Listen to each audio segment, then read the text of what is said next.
Good morning students. आज हम कक्षा 7 की पाठ्यपुस्तक वसंत भाग 2 से कविता 4 कठपुतली कविता पढ़ेंगे। इस कविता के कवि है भवानी प्रसाद मिश्र। इस कविता में कठपुतलियाँ स्वयं अपनी बात स्वतंत्रता की इच्छा से व्यक्त कर रही है। स्वतंत्रता मतलब आज़ाद होना। धागे में बंधी होने के कारण कठपुतलियाँ पराधीन हैं। पराधीन होने के कारण दूसरों के इशारों पर नाचने पर वे दुखी होती है।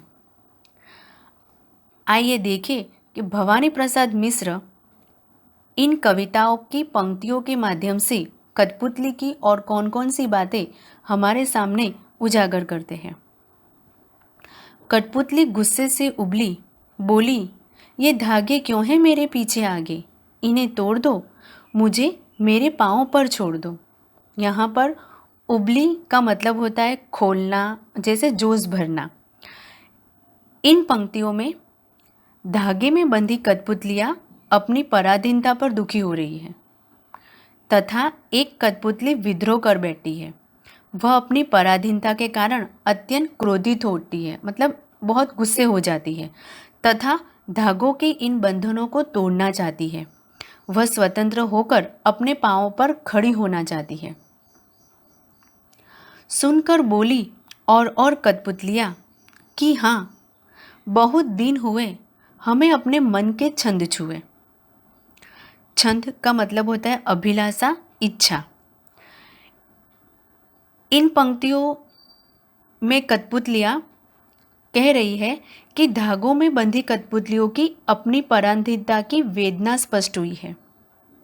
जब एक कठपुतली ने अपनी इस पराधीनता के प्रति विद्रोह कर दिया तथा पराधीनता के धागों को तोड़ देने की इच्छा व्यक्त की, तो उसकी बात सुनकर अन्य कठपुतलियों ने भी उसकी हाँ में हाँ मिलाई।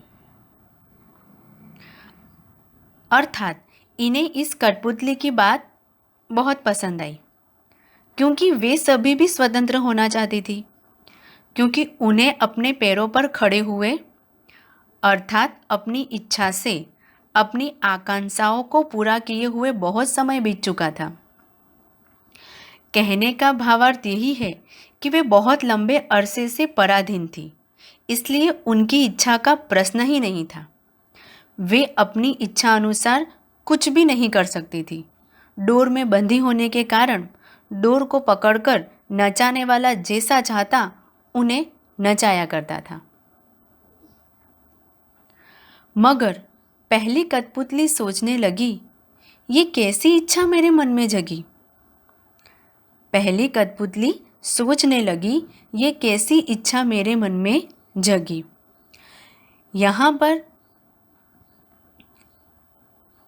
कठपुतलियों के माध्यम से यह स्पष्ट किया गया है कि जब किसी एक पर सबकी स्वतंत्रता की जिम्मेदारी आती है तो हमें सोच समझकर कदम उठाना चाहिए। पहली कठपुतली अपनी पराधीनता के प्रति विद्रोह कर देती है तथा पराधीनता के बंधन रूपी धागों को तोड़ फेंकना चाहती है। इस कठपुतली की बात अन्य कठपुतलियों को भी पसंद आती है, पर तभी पहली कठपुतली सोचती है कि उसके मन में ये कैसी इच्छा जागी। अर्थात उसे दूसरी कठपुतलियों की जिम्मेदारी महसूस होने लगी तथा वह स्वतंत्रता को हमेशा बनाए रखने के उपायों के बारे में सोचने लगी।